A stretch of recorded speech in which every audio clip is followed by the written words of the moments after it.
चीज़ और फजील साहब जो बड़ी इम्पोर्टेंट है, जो अवामी बेदारी है, ख़ासतौर अरबों में फ़िलिस्तीन को लेकर के उसको बड़ी अहमियत दी जा रही है और ये कहा जा रहा है कि भई अब जो है जो हालात बन गए अभी ख़मर आगा साहब भी कह रहे थे कि जो हालात बन गए, अगर छोटी-सी चिंगारी भी अगर उठी, तो पूरे अरब में जो है वो तख्ता पलट या एक इन्कलाब वाली सूरत हो जाएगी। तो अब बहुत जिस तरह से पहले अरब हुकूमत जो चीज़ें कर रही थी, अब बहुत आसान नहीं होंगी। क्या क्या लग रहा है आपको अवाम के ताल्लुक से? देखिए, ईरान में आयतुल्लाह ख़ामेनी साहब का एक संगठन है बसीजी। ये एक मतलब लीगल संगठन है और ये संगठन के लोग वीज़ा और पासपोर्ट के थ्रू पूरी अरब के चारों तरफ फैले हुए हैं, ईरानीज़ ख़ास करके। और वो लोग सारी कंट्रियों पर नज़र रखते हैं और लीगल तरीके से हर कंट्री में है वो। और वहाँ के इन्फ्लुएंसर को या वहाँ की पॉलिटिकल पार्टीज़ पर वो नज़र रखते हैं।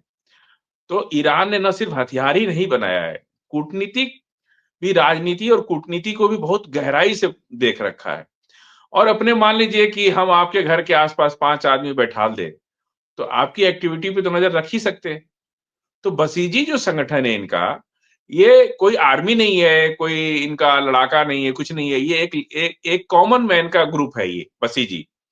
जो इज़राइल के अंदर जा करके 70 फीट ऊपर दीवालों पे लिख दिया कि I am in Israel I am in Israel और पूरा दिखा दिया कि वहाँ के क्या बोलते हैं जो इंटेलिजेंस एजेंसी मोसाद को पता नहीं चला कि ये कौन लोग थे, कहाँ से आ गए और लिख दिया बाकायदा बसीजी ने उसको डिक्लेयर किया कि हमने लिखा है।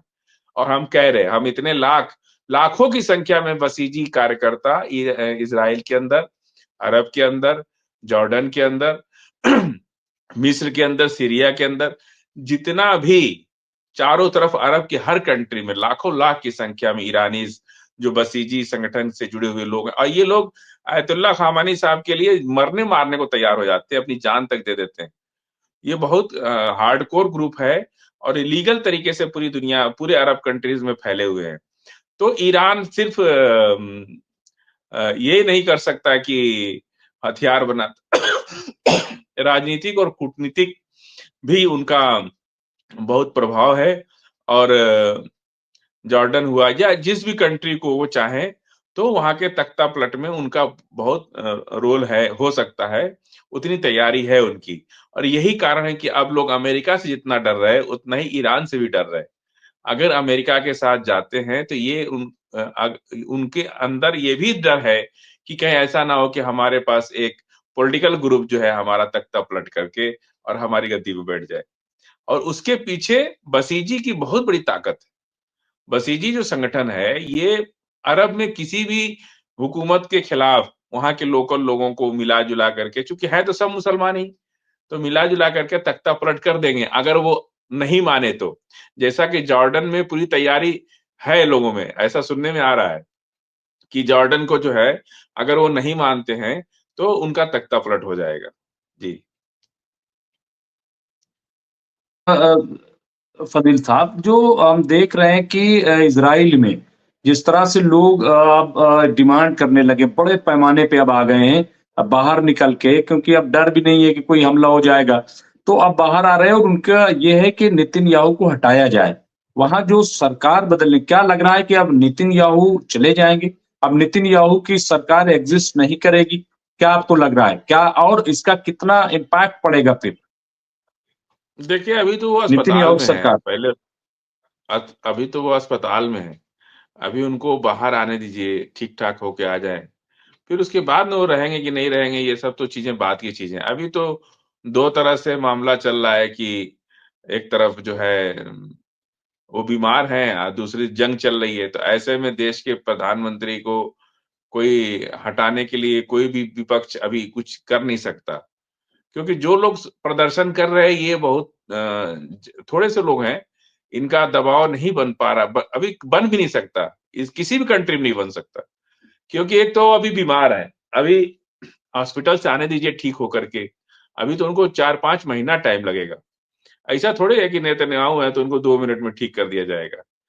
टाइम तो उनको रिकवर करने में कम से कम 4-5 महीना, अभी 6 महीना उनको अपने शरीर को रिकवर करने में लग जाएगा।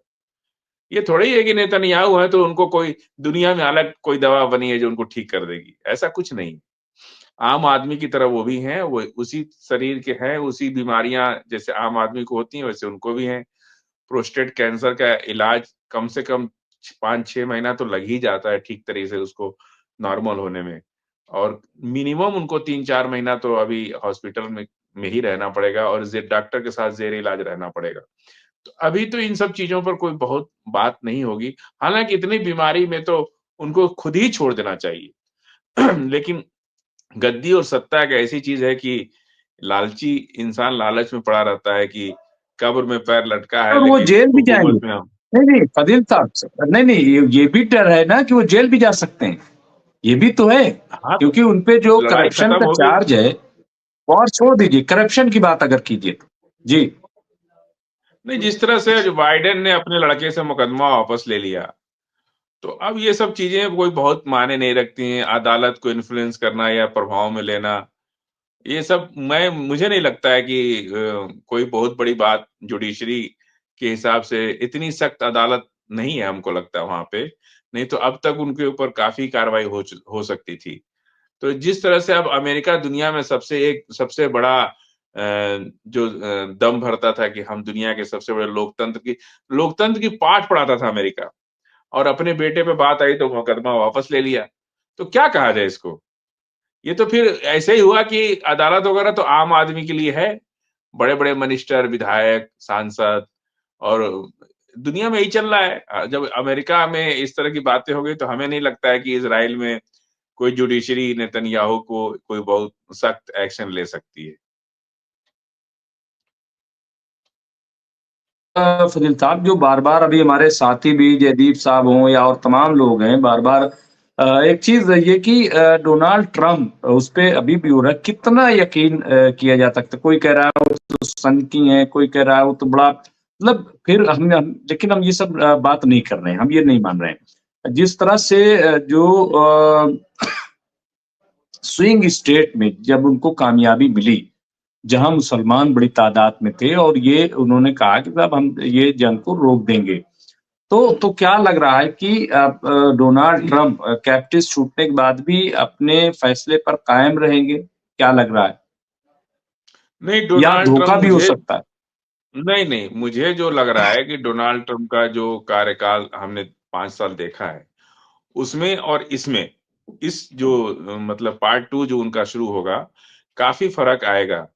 क्योंकि देखिए पिछली बार भी उन्होंने रूस से बात किया था, पुतिन के यहाँ गए भी थे, रूस भी गए थे और बहुत जब तक रहे तब तक युद्ध-वुद्ध की बात होती नहीं रही थी उनकी। ये इंसान युद्ध के खिलाफ है। ये नहीं चाहते कि ज़्यादा लड़ाई-वड़ाई में फँस करके इकोनॉमी को खत्म किया जाए। आखिर पैसे को बारूद बना के उड़ाना ही तो है, युद्ध करके। क्या हासिल हुआ बाइडेन को क्या हासिल हो गया? यूक्रेन युद्ध करा के, यूक्रेन को बर्बाद कर दिया उन्होंने। अगर आपकी दुश्मनी जो है रूस से थी, तो आपको डायरेक्ट लड़ लेना चाहिए था। आपने यूक्रेन के कंधे पे बंदूक रख के चला दिया, वो बेचारा खत्म हो गया, छोटा आदमी। अभी तो बच गया सिंगापुर, नहीं तो उसका भी वही हाल हो गया होता। तो ये जो है अ, हमको नहीं लग रहा है कि ट्रम्प जो है वो अ, 20 तारीख का वेट कीजिए 10 दिन के अंदर मालूम हो जाएगा कि काफ़ी सपोर्टिव हो गए फिलिस्तीन के लिए अभी बाइडेन देखिए बाइडेन और ट्रम्प में काफ़ी अंतर है और लड़ाई भी इन लोगों की पूरे इज़राइलीज़ जो ग्रुप थे अमेरिका के अंदर उन्होंने बाइडेन का साथ दिया है, कमला हैरिस का साथ दिया है। तो इस बात का भी तो इनको सिर्फ ऐसा थोड़ी है कि ट्रम्प ट्रम्प आए और फिर चले जाएँगे, उनका क्या होना है। पूरे पार्टी लेवल पे संगठन पे बात होती है, आने वाले टाइम में किस पार्टी को सपोर्ट मिलेगा, ये भी देखना पड़ेगा। और बाइडेन हारे हैं तो फिलिस्तीन युद्ध की वजह से हारे हैं, वरना हारते नहीं बाइडेन। फिलिस्तीन की वजह से हारे हैं कि पूरे ना सिर्फ ईसाई, मुसलमान सभी लोग इनसे नाराज़ हो गए। ऐसा नहीं और मतलब ट्रंप का जो हाल है अमेरिका के अंदर, भारत की भाजपा जैसी पार्टी का है वो। वहां पे कभी मुस्लिम्स या लिबरल टाइप के लोग उनको वोट नहीं करते थे। ये फर्स्ट टाइम हुआ है कि ट्रम्प जीत के आए। और ये कमला हैरिस सेकुलर टाइप की लीडर मानी जाती थी। लेकिन अब देखिए परिस्थितियां बदल गई वहां पे। मुसलमानों ने ट्रम्प को वोट दिया। ये बात तो खुल के आ गई सबके सामने कि मुसलमानों ने ट्रम्प को वोट दिया, जबकि उस पार्टी को कभी मुसलमान वोट नहीं देते थे। लेकिन फिलिस्तीन युद्ध की वजह से लोगों ने अपना नजरिया बदला और ट्रम्प को वोट दिया। तो ट्रम्प 20 तारीख का वेट कीजिए। मुझे नहीं लग रहा है कि इसीलिए ईरान, देखिए इस लड़ाई में जो खामोशी है ना, जितना एग्रेशन था जब हिजबुल्लाह का सीज फायर हुआ उस दौरान आप देखिए कितना एग्रेशन था। लेकिन जब से अमेरिका के इलेक्शन ट्रम्प जीते हैं, तब से इस लड़ाई में एक खामोशी सी आ गई है। हर तरफ खामोशी है। इजराइल इतना सब कुछ करने के बावजूद भी एग्रेशन में नहीं आ पाया। वो सीरिया का मामला इतना आसानी से निपट गया कि जो इजराइल कभी सोच भी नहीं सकता था कि ऐसे हो जाएगा। तो ये कहीं ना कहीं ट्रम्प का इन्वॉल्वमेंट है। ऐसी बात नहीं है कि वो ईरान से बातचीत हो रही होगी। कहीं ना कहीं इन लोगों की बातचीत हो रही है आखिरी इसमें। आखिरी सवाल फजील साहब आपसे, चूंकि हम बाहर है, बस आखिरी सवाल एक और ले लेंगे, और आज साथी भी हमारे बहुत सारे जुड़े हुए हैं। मैं आखिरी सवाल ये कि ये अभी हमारे एक साहब ने लिखा है, देखो नाम भूल गया, कि ये जायनिस जो है, हाँ जयदीप सिंह मुंदला साहब ने, वो ये मान रहे हैं कि इजराइल हार चुका है सिवाय अरब के। यानी अरब जो जायनिस्टों के, सब ये मान गए हैं कि इजराइल इस जंग में हारा है। क्या लग रहा है आपको? और कैसे मैंने आप इसको अगर डैनियल भाई, बताएंगे?